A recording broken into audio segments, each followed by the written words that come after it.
The Quarantine Sessions podcast with J. Cole.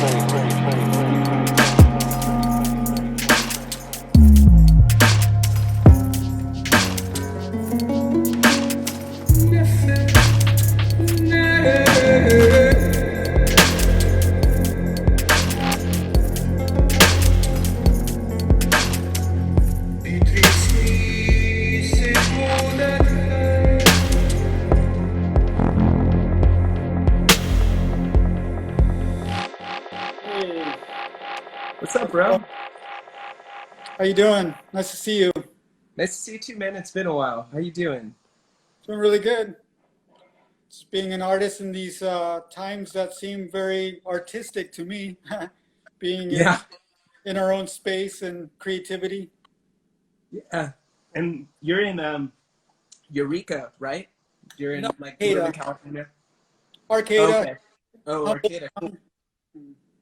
cool, man. Are you still getting out in nature a lot? Yeah, I live right next to the Redwood Park, so I'm surrounded by beautiful redwoods. Amazing.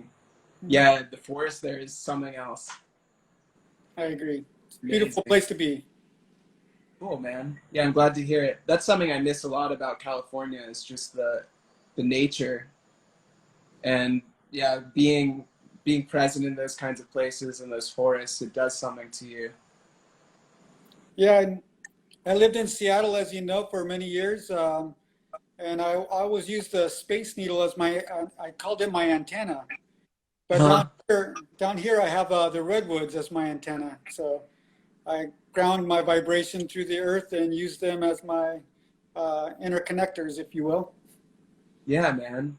And how's your creativity been during this time? Have you felt Pretty, dar- pretty productive? darn amazing. Yeah. Yeah, definitely amazing. Yeah, I'm always in this state of being, but lately it's been strengthened because I feel collectively a lot of people are questioning themselves and having time to think about themselves. And that really nurtures presence. And the more presence is nurtures, it seems to collectively help us, especially for us artists that are already there. Mm. Yeah, I guess we're being listened to a little bit more right now. I think that it is putting more importance on art. People are realizing that that makes a really big impact in their lives. You know, whereas if you're just caught in the rat race, that's a little bit less noticeable. Exactly. I think people are taking this time to, I mean, they're kind of forced to take the time to listen to themselves at the moment. And, they see many of us that already nurturing an outlet and they're more open to follow their expression at the moment. Hmm. You know what it kind of reminds me of is I've always felt more kind of tapped in and inspired at night. It's like when everybody goes to sleep, there's less distortion in the field, you know, where everybody's running around and all frantic and hectic during the day. It's like a little bit harder to ground into that space of just meditation and concentration. But now the whole world is basically doing that all the time. So it makes the field really open to be able to tap into that creative space. Yeah, that's funny that you mentioned it because I was going to mention that as well. Like at night, we tap into that collective dream consciousness, but now we're experiencing it throughout our day, and people aren't their consciousness isn't trapped by the clock time as much right now. So Mm. days go by and one melts into the other, and many of us, like you and I and other friends, have lived like that for many years. But now collectively, we're definitely tapping into that at the moment, which is quite interesting.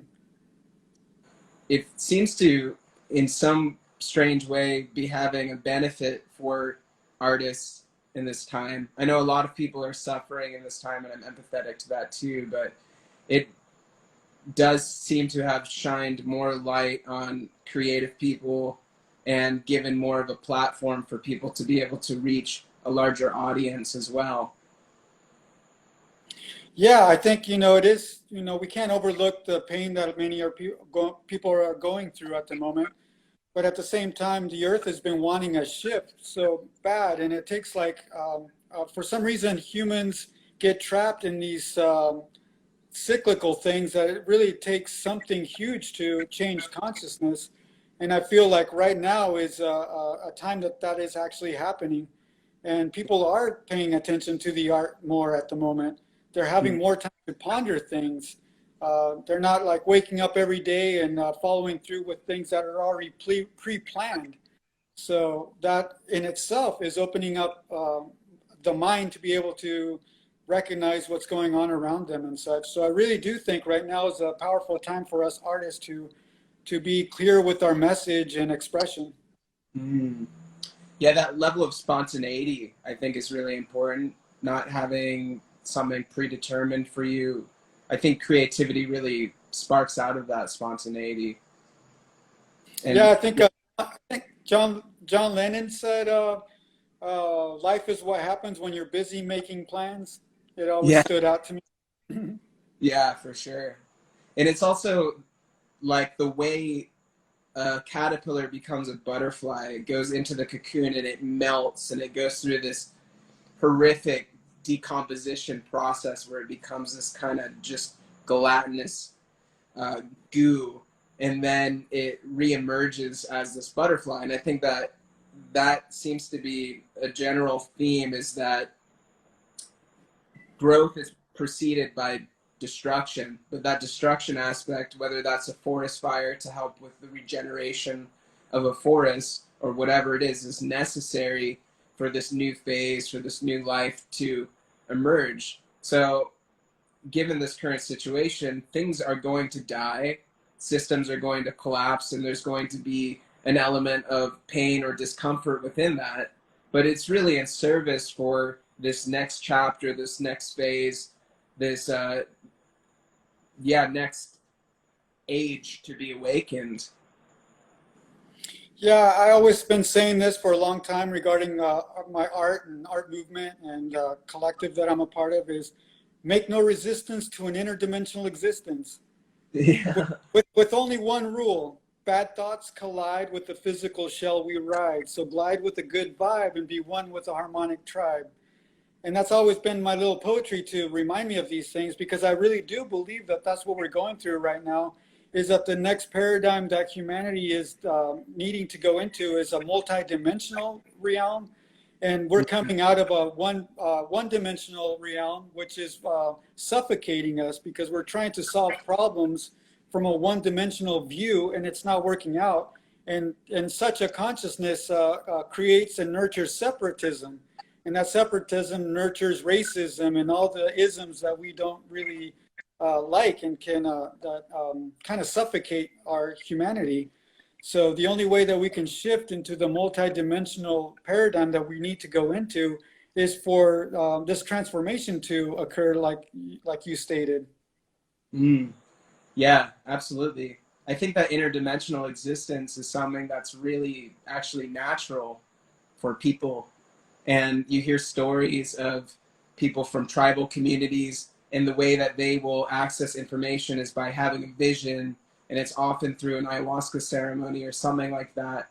But it's it's not this kind of linear Western mind form of thinking where you analyze things and dissect it. It's more opening your mind, and then some other force that they acknowledge as having intelligence coming to them and giving them a vision, and then they can tell the tribe about that vision and utilize it.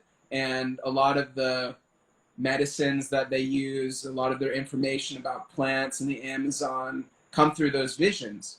And there's even been a lot of discoveries in Western culture that have come through in the same way. I heard that Descartes, who formed the scientific method, had that revealed to him in a dream. And there's a lot of other stories of people having dreams of being visited by angels or beings that gave them information. And we are interdimensional in this way. And if we are open to those kinds of experiences, we dramatically broaden our possibilities for what we're able to learn and to explore and to achieve as a species. I completely agree with you. And You're scratching at the surface of a huge subject to me. Well, first thing that comes up is art in itself. Art is that you're expressing. Art, it comes from us, and it is a third point of view of reality and expression. But also the dreams that you're talking about are highly influential. Each one of us dreams every night, even though some of us may think that we don't dream. The possibility of dreaming is there for each and every one of us, and it's transcendent to this living life that we have. But I really believe that there's something about that.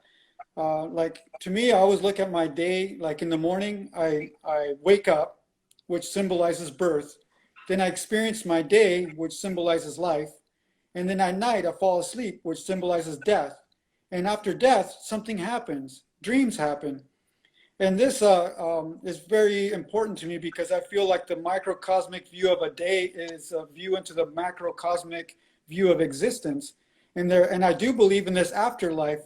And now that makes me start thinking about like the pyramids and these artifacts left behind by our ancestors and stuff with symbologies of such things that they try to describe about afterlife or these places we can go to.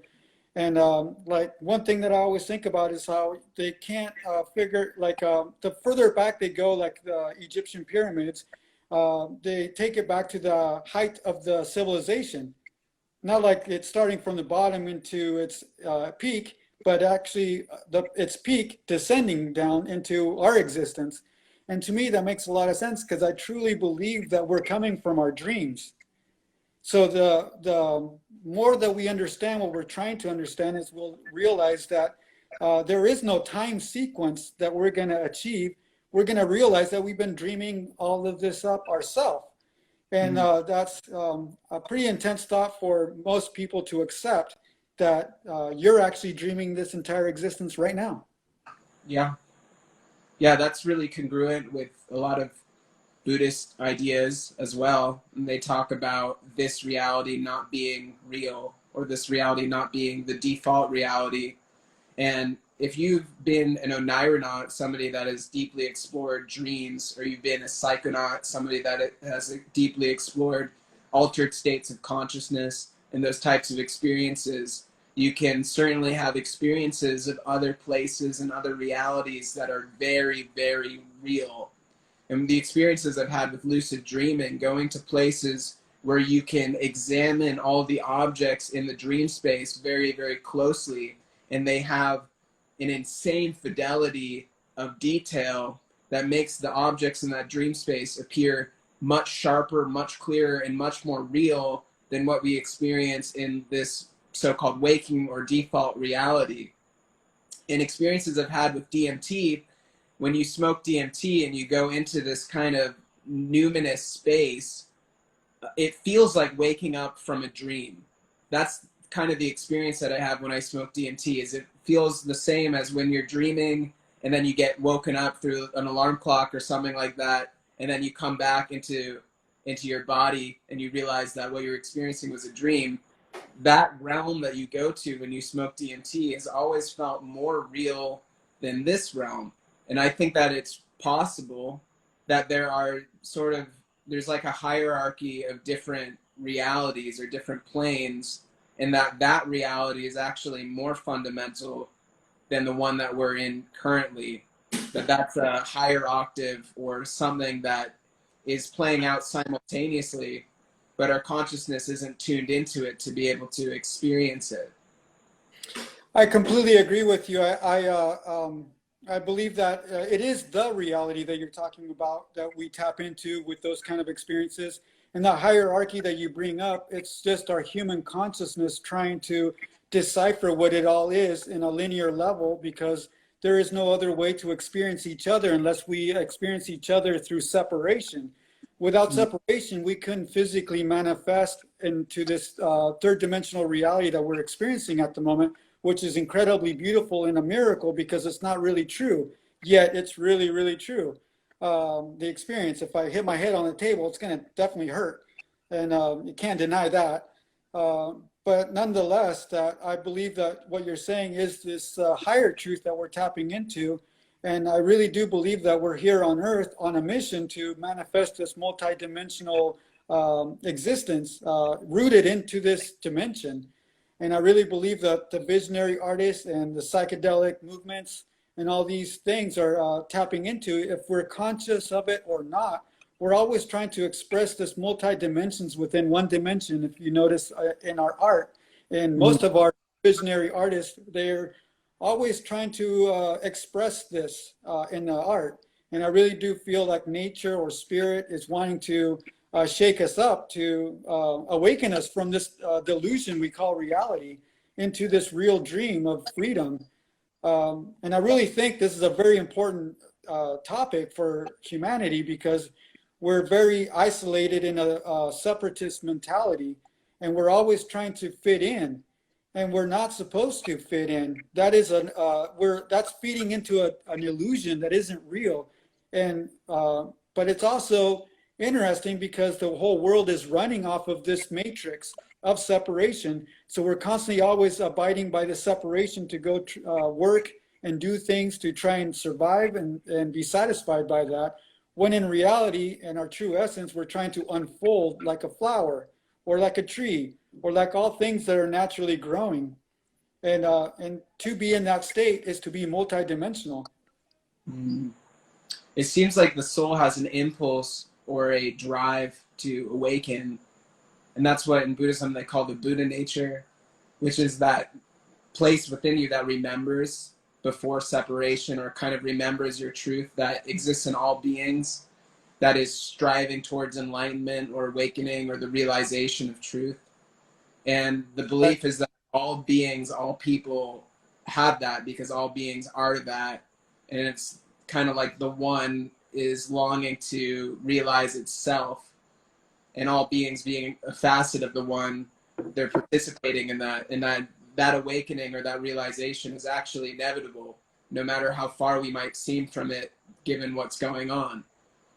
Yes, and that's the importance of our art and our mission here on Earth, specifically in how I know you as an artist and person, and my art is that our job at the moment is to help people experience this oneness within themselves.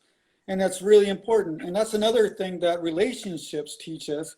And they're very harsh lessons, because oftentimes we find ourselves externalizing our relationship, and we believe in this union with another person, and then things fall apart and it shatters our heart.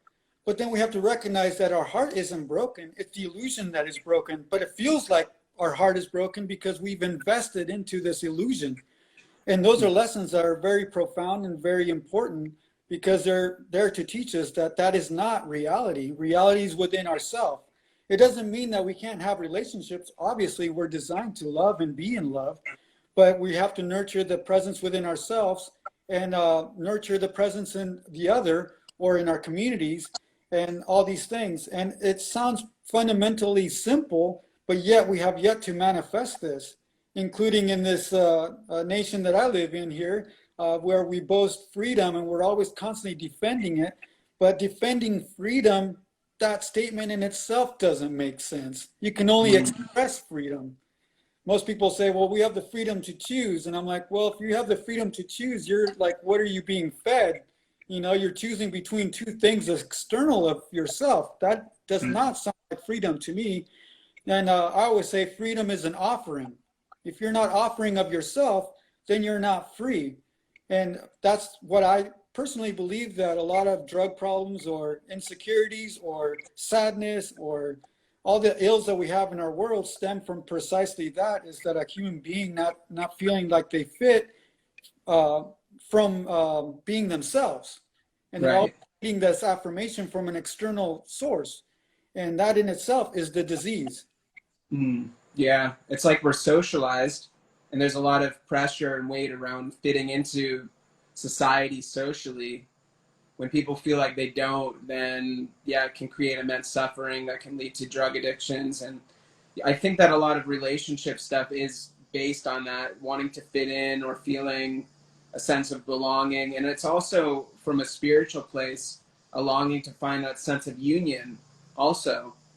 You know, the union of polarity, of masculine and feminine coming together.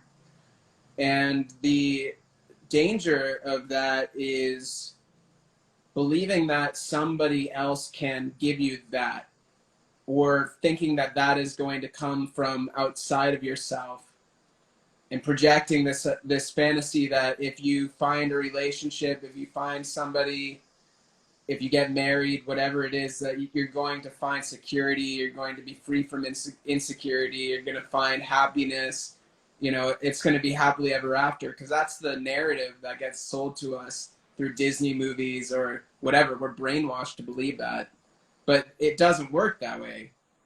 That's not the way reality works. You can for sure have a long and beautiful relationship with somebody, but it's never going to bring you that union that only you can discover within yourself. So I think most relationship issues stem from people engaging in relationship for the wrong reason, because they're seeking that void to be filled. And when that doesn't happen, when that kind of illusion starts to reveal itself and they realize that that's not happening, people get really upset. And then they start to fight, and the whole thing kind of goes downhill from there. They start to blame the other person for not filling their voids. Totally, but at the same time, we are definitely human beings that need and share love, and relationships are really important because we can help nurture the presence of being within ourselves together, and that is something that we're here on Earth to work out and learn how to do. And I think it's a very important thing. But you're right, trying to fill a void is not going to work. Trying to externalize the relationship is not going to work. We can only ultimately be within ourselves. And that is, like I said, a very simple concept, but it's so simple that it's easily overlooked by almost everybody, as far as I know. But going back to the art expresses this because it's something that we go within ourselves to develop. We go in ourselves to bring to share, and many people don't have that, and that really is the void that is wanting to be filled. It's you, and you were born with yourself. It's the thing that you were granted right off the bat, and here we are searching for this other when we were born with it, and be in love. But our society has us fragmented. With fear oftentimes, and especially right now with the situation that we're in at the moment.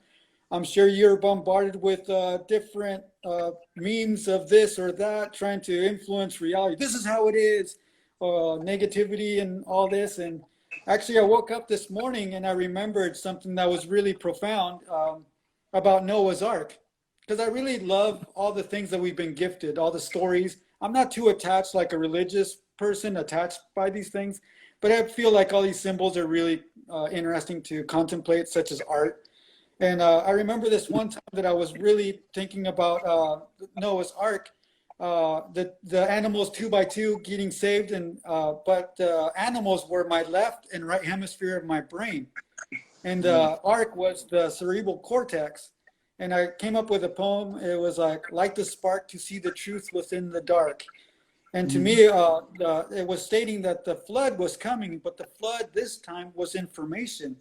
So I woke up this morning with this dream again, and I realized, holy cow, this actually has been coming true. We're flooded by information, and we're like split apart this way and that way. Like you got these negative people, and then you got these overly positive people stuck in what they think is positive, but they're both feeding each other and creating this separated vibration. And what we really need to do, if we want to make it into the new world, the new paradigm, the new existence, we have to bring the two sides together. And this is where love has an opportunity, where we can come together with the other, but the other can be whatever we choose, so long that we can meet each other within ourselves, not externalizing the situation, but within ourselves. That's the arc. The arc is the spark that is the light that merges both sides together. And that is something that we really have to focus upon right now, while we're flooded by all this information trying to separate us into little pieces. Wow. Yeah, I like that. Yeah, and I had a conversation with my friend Rich yesterday, who's also a great artist. And that was something that he was reminding me of and really stressing. It's just how the information doesn't really serve us. And the most important thing is finding peace inside of us and stillness, which is always accessible in the present moment. There comes to a point where you realize that all this information isn't really serving us so much. Then you become less attached to it, you become less addicted to it. Yes, but we also have to recognize that reality and this thing that we shouldn't be seduced by, like reality, it's still the play. It's still something that we should contribute into. It's still the beautiful manifestation of life. The society that we have, the communities that we have. Right now it's in distress, but nonetheless, it is the gift of life.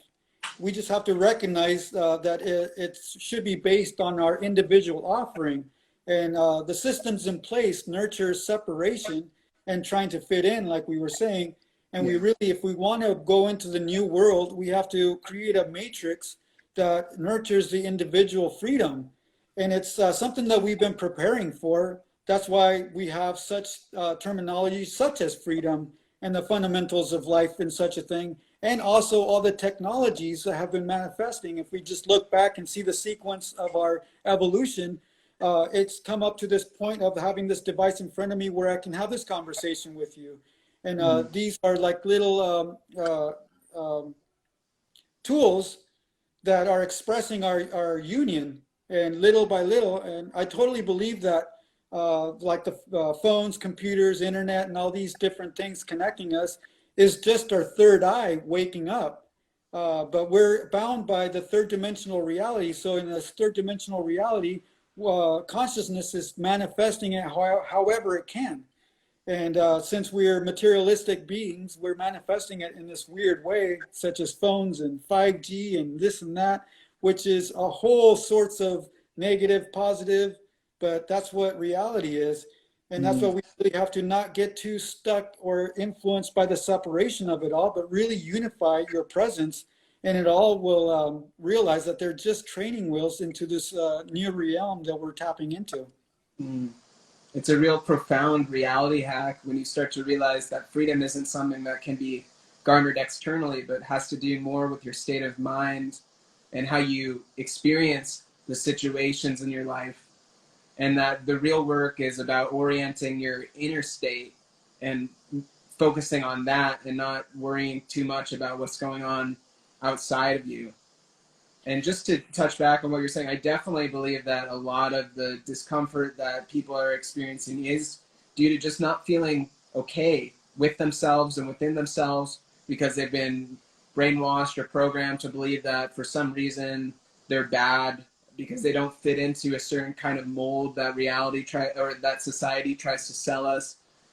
And I'm so grateful that I have kind of that way of finding union within myself through art. Because just the other day I had a really good drawing session. I was drawing for hours and real flow state where the hours just go by. And I realized that that state of consciousness that I'm able to reach through drawing or painting is it's very similar to the kind of state of consciousness you get into when you're like in love with somebody, you know? It's just that feeling of like presence and comfort, and your neurochemistry is satiated and fully engaged. And I really hope that everybody finds that. Totally. And that feels like one of my missions in life is to try to encourage that and help people to access that more within themselves through a creative art form. Yes, that's why I've always said this since I can remember, since I've been an adult at least, is my mission. So I'm glad that you mentioned mission because I'm on the quest to the eternal party at the end of time. And I've been saying this for, forever. And the funny thing is, I met you at a party, at an electronic dance party, and you were sketching over there in the corner like a freak, Yeah, I remember that. like a freaky artist that you are, like a freaky artist like that I am, and it's in this moment. But I always use this myth because I think it's all about myths, because we're expressing this presence, and we do it in art, and art is mythic. And the reason why I said I'm on the quest to the eternal party at the end of time, it's very specific words that I used. End of time is because it's multidimensional, and party because it's a celebration of self. And these are the epic experiences that humanity can have. And a lot of people are like, well, you just want people to party, and they're thinking about drugs or this or that. I'm like, no, a party is an expression of self, because you need to eat, so you get the best food, because the food is provided by people that really love to grow food. The art is the best because people want to express the best. The dance is the best because that's what they're doing. I always say the admission fee to this party is the free giving of yourself. That's the admission fee. Cool. Yeah, and you've always called yourself an interdimensional artist more so than a visionary artist. I'm kind of curious about what the difference is in those terms to you. Oh, there's very much difference because have you heard of non-visionary art? Like no vision? I Not consider like music. I don't know. Like, what do you feel oh, like? like I feel like all art is Like visionary in a certain Yeah. sense. Even though that I know that the psychedelic people have accepted that through Alex Gray and this and that, which is honorable, and I'll use visionary art too to make it easy to understand. But I came up with interdimensional art many years ago because I was trying to figure out what is it specifically that this collective is trying to express. And first of all, is that I belong to a group of people that want to belong, but we don't want to be told what to do. This is very important to our nature. So then I was thinking, well, how can we talk about a collective without putting the collective in a box? So then that's when I came into interdimensional art movement, because the acronym is I.AM. I.AM is the finite, which is yourself. And when you read it out, it's interdimensional art movement. So it's not trapped by anything. It can be anything. But the finite is the self, because that's what you're dealing with. That's what your expression is.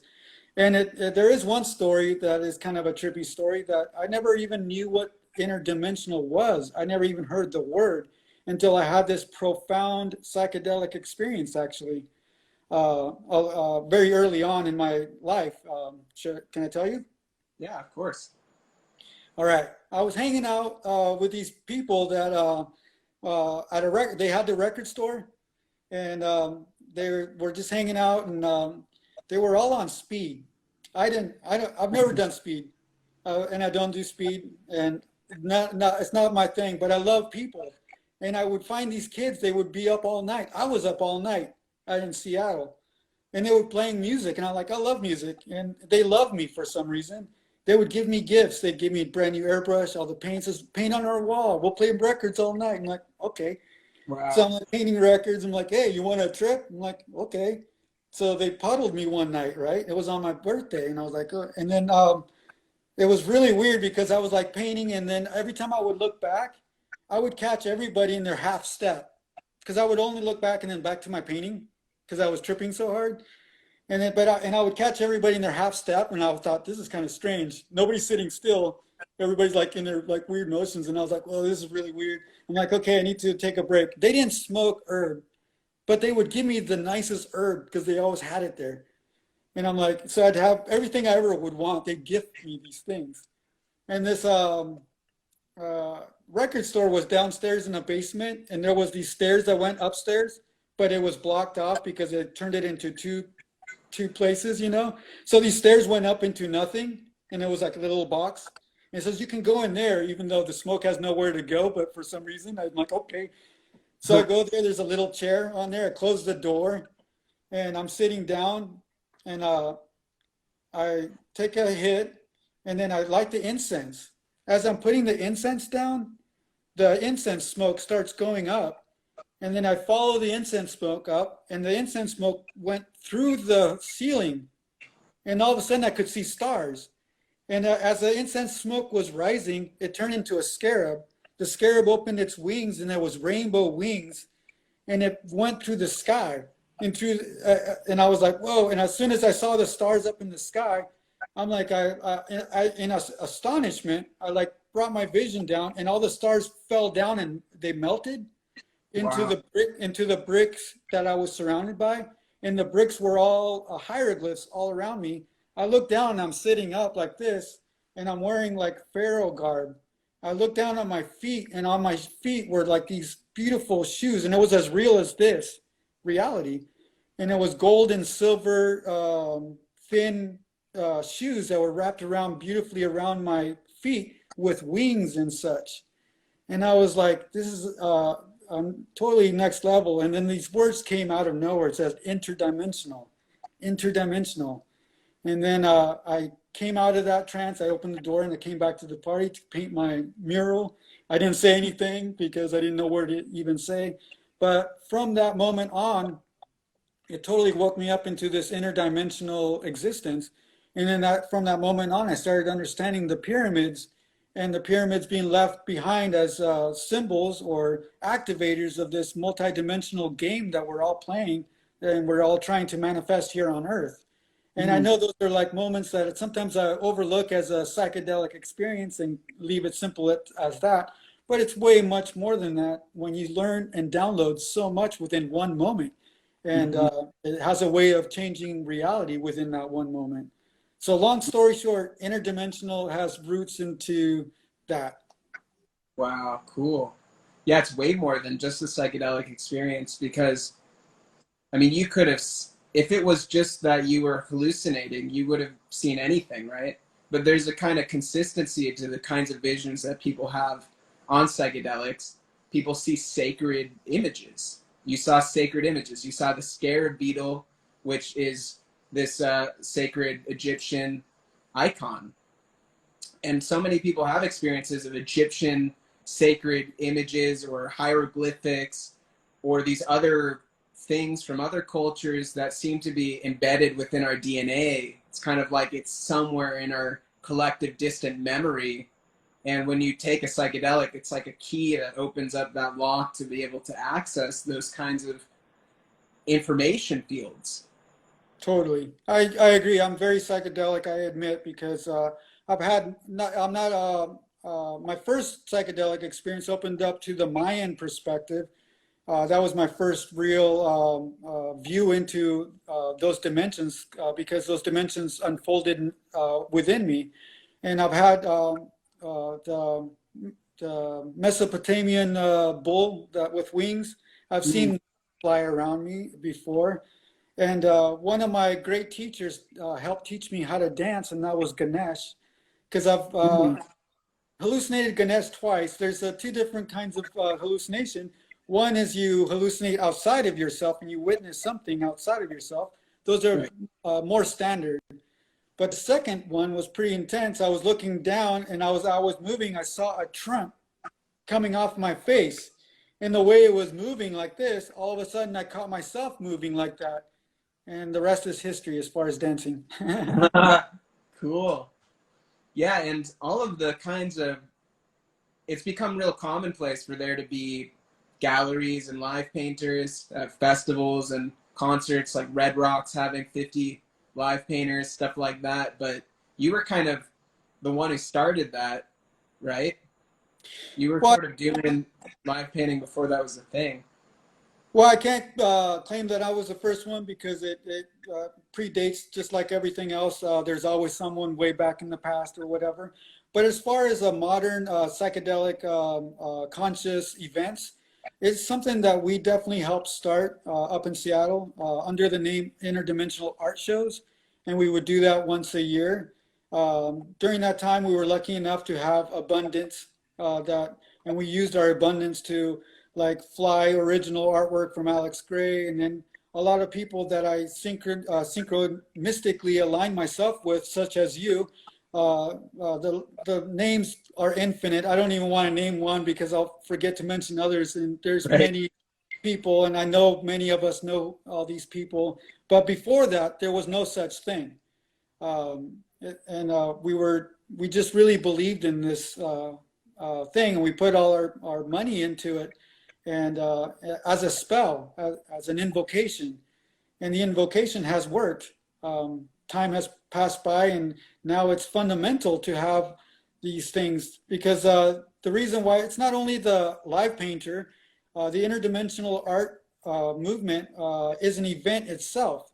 Not only is it the painter, the music, the dancing, the photography, the conversations, these are all interrelated. To me, the party is a prophet, kind of like the prophets from the past prophesying the future. In this case, the prophet is no longer a person. The prophet is an event. And if you open yourself up at these events, you'll get downloaded a story. But the story isn't coming from one person. It's coming from tidbits here and there. But if you listen really closely, the story is being told to you from a multidimensional manner. Sometimes it's the way this person's dancing. Sometimes it's the way this person's playing music. Sometimes it's this the artist. But nonetheless, there is something being shown you, and no one can own this.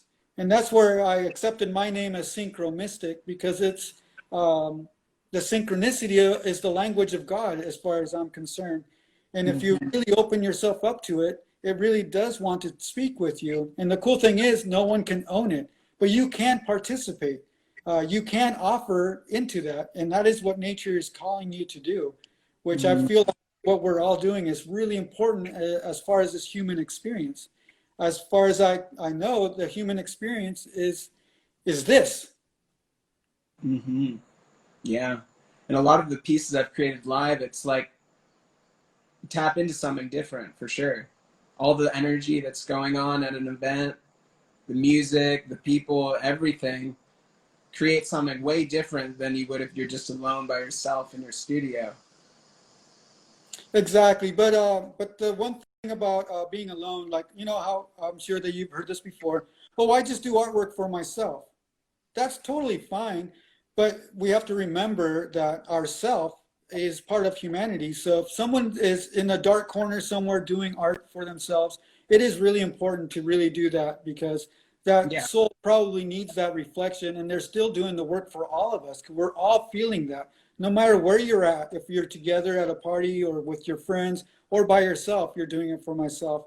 What made me really understand what I'm talking about once is I was outside talking with my buddies, and this person came outside to smoke their cigarette. And they said, do you mind if I smoke a cigarette? I'm like, no, you're outside, let's go. And then it's like, oh, I'm sorry, I'm smoking this cigarette. It's really bad. I don't want to offend you guys. And I'm like, well, I think you should just probably enjoy that, because if you really feel bad for us, you have to realize that your lungs are our lungs. You can't escape it. Where are you going to go hide where you're not influencing us? Each and every one of us is interconnected with each and every one of us. So we can't escape to do something bad, thinking that we're going to just do it to ourselves or not influence other people. There is no escape. So if you do art and you're by yourself and you're like trying to heal, or even if it's dark art and you're expressing this darkness coming out of you, it's awesome. You should definitely do that. It's for the benefit of all of us. Mm-hmm. Yeah. I think a lot of that dark art can be a kind of collective catharsis or releasing valve. And, you know, like I think a lot of the artists that have been famous for making dark art have also been kind of psychologically tortured people. But it's kind of like they're taking on this collective suffering, able to transmute it through turning it into beautiful art objects. Oh, as dark as that is, there's some of the greatest exorcists that ever been on this earth. From H.R. Giger to Kurt Cobain to all these sacred people. And I can consider them sacred as any saint that ever lived, because they triggered our imagination and our healing. And they really voice this reflection that gives us an opportunity to bring that out of us. And those people help heal more people than people are even aware of, I believe. Mm-hmm. Yeah, I totally agree. Especially somebody like Kurt Cobain. It's like people, especially when he was still alive, and they'd go to one of his concerts and feel all this angst and be able to just kind of get it out through that collective sort of shamanic event. And I've had those experiences tons of times at concerts back when I was more into metal and stuff like that. But you go out of those spaces feeling much lighter, that you really let go of something. I have endless Nirvana stories, but Cool. I'm sure you do. one that's really profound is I was hanging out with my friends And then I had a stomach issue where it was a really painful thing. And then I would have to leave and go for walks. And I went for a walk, and I went up to a walk. It was at night, it was dark. And over there, far away down the street on the sidewalk, I saw Kurt Cobain's silhouette. You know how people, famous people, you recognize even silhouettes. I'm like, that's Kurt Cobain. But I'm like, I laughed at myself not believing it. So now I go down the stairs and I keep on walking. And then in the dark, this person comes up to my face, and it was Kurt. And we had a moment of talking. And one of the most important things that I got out of it, he was asking me, what do you want? And I was in this psychedelic sensitive state, and my stomach was hurting. And I was like, oh, I just want to help heal the whole world. And then he looked at me and says, the whole world is already healed. And then he went into expressing it, and it made a lot of sense. And then my emotions during that time, I wasn't very grounded. And I literally bounced. I wish I would have looking back, I would say, man, I wish I would have stayed longer or whatever. But they're meant to be the way they're meant to be. And the interesting thing I learned during that time, he lived a little ways away from my house. And that was when he was binging on heroin. And the reason why he was binging on heroin is because he also had an intense stomach issue during that time. Oh, wow. And the reason why I bring that up is quite odd that these stomach issues, which are power centers, and we're all dealing with this energy and healing, and that occurred. But as far as synchronicities and what happened from Seattle, I have many, many, many stories. In a nutshell, I really feel like during that time, we all collectively tapped into a healing of our world, and we grounded it in. And that's where I brought up earlier that Space Needle was my antenna. Through the Space Needle, we created a grid throughout the world to influence this new world. And I really believe that came to pass. Cool. Yeah. Yeah, I had a memory of being in the Space Needle in like 2009, and the Glitch Mob played, and Android was doing visuals up at like the top of the stage. Yeah. I was there too. Cool, man. Yeah, that was fun. But I wanted to ask you about these 8 steps to synchronization. If you could run us through what those 8 steps are. Yeah. First of all, I created the 8 steps when I was, if I'm remembering, was right before the birth of my first child. And I was into this state of being that I did not want to forget. So I tried to create a pattern for it to always be able to go there. And that's where the 8 steps came in. Obviously, there's other sciences that we've been gifted to that are kind of similar, like the Buddhist Eightfold Path and these kind of things. But I wanted to create something for my own self, the way that I could understand it. And it was the 8th and final step was given to me at a full moon party up in the hills of Seattle, is when I received it. But the basic 8 word seeds, I call them, are creation, separation, realization, foundation, emanation, unification, manifestation, synchronization. And the brief overview is creation, you are born. Separation, you separate from where you are born.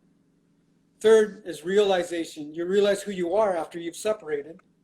4 is foundation, you create a belief of who you have realized to be. 5 is emanation, you express yourself. 6 is unification, you attract other like-minded people by expressing yourself. 7 is manifestation, a birth happens or a project happens born out of those unions. And 8 is the synchronization of manifested form. And these are all basic universal concepts that are super vague, because a thing that I'm very adamant about is I don't want to tell people how to believe or what to believe or any of this. I think that's a very personal thing. But nonetheless, we have language and we need to talk about such things. So I've tried to talk about these subjects in a non-controlling, non-dogmatic procedure that allows us to understand these things, such as religion. I would put religion in number 4, called foundation, which is the cross. And yes, it could be a Christian cross if you're Christian, or it could be the 4 directions if you're native, or it could be anything. X marks the spot. It could be the earth, the elements. and all those kind of things. And third is the realization of self, which is the pyramid. And then two is the separation that creates life, mother, father, and creation is the point where we're coming from. All these things are very universal. You can't say that they are not reality. They are reality for all of us, no matter where we're coming from. And five is magic. It's the pentagram. It's art. It's expression. It's what comes out. And six is the networks. The networks that we have, the social platforms, the communities we build. And seven is our society manifested out of those things. And then eight, I like to consider eight possibilities of futures. And what I mean by possibilities is because we shouldn't be defined by anyone's perceived future. That's what people are trying to sell you on. That this is what we're going to do. But you have to be very careful not to be sold on such things, because you have to work your way up to that. But we have possible futures. And there's many possible futures. My favorite, one possible future is endless war. And the reason why I bring that up is because that's kind of like the eighth step that we've currently been manifesting, because all the primary levels, we've nurtured separation. We have separated nations, separated people, separated races, and that is nurturing the eighth and final step as endless wars. And that's what we're dealing with at the moment. But one of my favorite possible futures is that we're going to turn the earth into a healing retreat. Where we nurture, first of all, we help heal each other, and that's where we develop the sciences and practices where we learn how to heal ourselves. And then once we get to that point of development, everybody finds their place in their healing practice. Either you're a musician and you create healing that way, an artist, a doctor, a grower of any kind, anything that comes of the earth for the benefit of our well-being. And once we develop that standard and that presence on earth, maybe that's when aliens will land constantly or interactively with us, because that's when we'll activate ourselves. And we have a lot of healing medicine here for the rest of the universe, and as the other way too. But it's not going to work unless we unify our consciousness here on this planet. And the reason why I like that, even though it might be fantastical, the steps to get to that point are highly realistic and necessary. Awesome. I love it because it's like a symbol system. And Yes. being a visual artist, I think that you and I both probably think more in that kind of way. We think more in symbols and images and stuff like that. Well, that was just the thing. I wanted to make a very simple thing that I could understand and share with other people. And things are very complex, and we are easily lost in complex philosophies and such. But I wanted to really ground it down. And I took it down to 3 steps. And that's the simplest thing you can do, except they're very personal. If you break it down to 3 steps, you create your self-awareness, which is the only thing that you really have to do. However, we are social creatures. We do belong on this earth with other people because that's reality. And we are cosmic beings. That's reality too. So then I took it up to the 8 steps, even though I believe there's infinite steps that could be had, that's for sure. But if we make it to this point, then there's no need to talk after that, which I would love to try to talk as far as I know with my artist friends. You know, it's fun to come up with ideas and fantasies and stuff with each other. It's part of our human consciousness. But if we don't develop the primary stages, it's all castles built on sand. I love that. Yeah, thank you so much for sharing that. We have about maybe 10 more minutes before this live is going to cut out. I wanted to open it up. If any of our viewers have any questions, you can type some questions for us.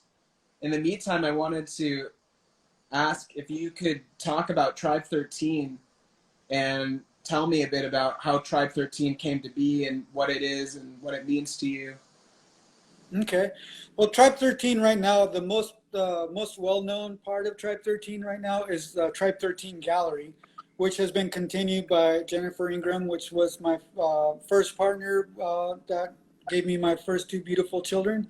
And she travels around expressing visionary art at different events. And that's the primary thing that people associate. But Tribe 13 to me is a very profound vision that I received many years ago. And as far as I'm concerned, time includes time travelers and such, and it includes this Earth. We're on this Earth on this interdimensional mission, and we're trying to create a platform to enable an interdimensional matrix to activate. And the reason why 13 is important is because 13 is the center of 12, and 12 is what we've been gifted. We have 12 constellations. We have our myths always talk about 12 disciples of Christ, 12 months in a year, all these 12s that are binding us in this certain pattern that we're needing to transform. And the way we transform these things that go to the center, which is the 13. Most people think, well, I'm influenced by this constellation. But in reality, the new matrix that we're tapping into is we're actually influencing all 12 constellations. We're the center of the existence being birthed out. And that's the fundamental principle of a Tribe 13 member. A Tribe 13 member has to be self-initiated. You cannot be initiated by anyone to become part of Tribe 13. It is a self-initiation. And then other people will ask, is that a Hebrew thing because of the 12 tribes of Israel and this and that? I have no reason to doubt that that's probably true. However, that is a dimension of what I'm talking about, because in reality, what I'm talking about predates anything, because it's not really a time thing. Time is an illusion of human consciousness. But if you look even further back than that, like the oldest sites that are being unearthed, like that one place in Turkey, the oldest spot, they're finding the 12 and the 13 thing central. I don't know if you've seen that before, where it dates the constellations that people were saying about 6,000 years. Now it goes back to 12,000 years. To me, these places, and they can't figure out who built these places. And I really believe that we're going to find out that time travelers have been building these things. We travel through time to set up these places throughout space and time to unify our consciousness into this interdimensional presence. And it's a lot to accept, but I really believe that's what we're doing. And we're unearthing and constantly unearthing new artifacts that are hinting at this presence. And it's not like, it's not about going back in time. It's about being present with ourselves, because we're going to come to realize that we're dreaming this whole thing ourselves. And I say self, not selves, because the more we go within ourselves, it's the same self within all of us. The more I meditate, the more I experience myself and go deeper and deeper into myself, it's the same self that is you. And these are not new concepts, of course, but they're yet to be fully manifested, because we're living in a separated consciousness that we're trying to heal. Awesome. So we have a minute and a half left. I just got the little notification that this live is going to end. But thank you so much, man. This is such a pleasure to speak with you about all this stuff. Thanks for your inspiring words. And thanks for everybody who has been watching this conversation. I hope you enjoyed it. If there's any questions that we didn't get to, feel free to message either of us, and I'm happy to chat more on this stuff with people. Thank you so much for allowing this kind of conversation to exist. I've been waiting for this forever. Absolutely, man. Much love. Enjoy the rest of your night. Definitely. Thank you.